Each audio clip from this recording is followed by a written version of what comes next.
Refuse to bow for 5 pecks of rice. 不为五斗米折腰。 Hello everyone. Have you ever faced a moment in life where you had to pick between your paycheck and your pride? Over 1,600 years ago, a man in ancient China was forced to make that exact choice. He did not pause. He did not blink. He threw down his official seal. He spoke a line that would echo for all time. I will not bow my waist for 5 pecks of rice. We are going back to the year 405 A.D. We will meet the man who chose dirt under his nails over a dirty soul. His name is Tao Yuanming. It was a bitter cold winter day in Pengzi County. Tao Yuanming had been the local judge for only 80 days. He took the job for one reason. His family was starving. They had no food. He came from a family of wise men. But by the time he was 20 years old, the family wealth was gone. He had a wife to care for. He had small mouths to feed. He forced down his pride. He took the post. He hated every moment of it. The office was full of useless forms. The rooms were thick with crooked men. He sat alone in his small room. He read old poems. He dreamed of the wide fields. He dreamed of the quiet hills. He was like a bird stuck in a cage. He counted each slow second. He waited to break free.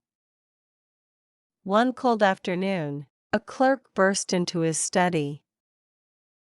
The man was out of breath.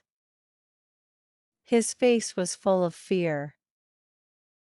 He told Tao Yuanming a doyo had come from the big town. A doyo was like an inspector. He checked up on local men. This particular inspector had a foul name. He was loud and rude. He was greedy for gold. He was famous for taking secret gifts. If you did not kneel down low enough, he would end your job. The clerk looked at Tao Yuanming's plain cloth robe. His eyes went wide with shock. He said the judge must dress up at once. He must wear a formal belt. He must go out to greet the guest. He must bend his back low. He must drop his head down. That was the rule. That was how you lived in that dirty world of snakes and schemes. Tao Yuanming heard these words. He turned to look out the window. The trees were bare and gray. The winter wind was sharp. He thought of his small kids at home. He saw their thin faces. He thought of the empty rice jar. He saw its dusty bottom. He thought about what this job stole from him. Each day he had to smile at men he hated. He had to sign papers that meant nothing good. Those papers just made rich men even richer. Now this clerk was telling him to dress like a fool. He must bow to a man who was just a bully with a nice title. The stupid nature of it all hit him hard. It was like a cold wave of water.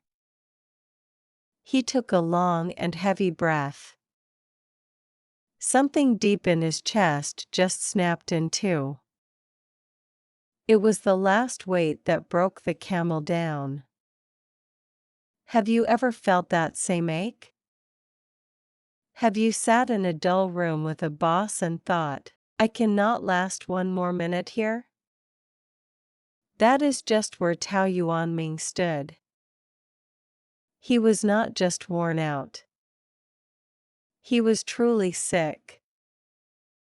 He was selling his soul for 5 pecks of rice a day. What was 5 pecks? It was about a bushel of grain. It was the pay for a small town judge. Enough food to fill his gut. Enough fuel to keep the fire lit. Enough to just keep breathing. But was that really living? Was it worth it to watch his own light go out? In that still and frozen moment, he gave his answer. He gave it for himself. He gave it for all of us who came later. He turned back to the clerk. He let out a slow sigh. His voice was soft and calm. Yet it held the weight of a large hill. He said the famous words right there. I cannot bow my waist for 5 pecks of rice to these small and petty men. Right then and there. He reached to his belt. He untied the silk string. He pulled off the heavy seal of brass. It was the sign of his rank. It was the key to his pay. He did not slam it down. He did not make a loud noise. He just placed it on the wooden desk. He did not write a long note of goodbye. He did not wait for a horse or cart. He just stood up from his chair. He walked out through the cold hall. 80 days in that cage. That was all it took. He left the hard desk. He left the cold coin. He left the whole stink of the place behind. He walked back to his own small house. The road was long and rough. The cold wind cut his cheeks. But with each step, his heart felt light. He went home to pick up a hoe.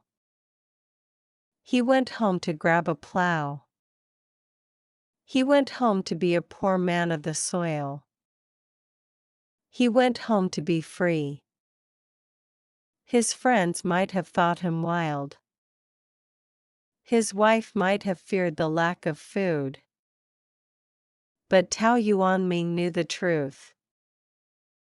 A clean cloth shirt was worth more than a silk robe bought with shame.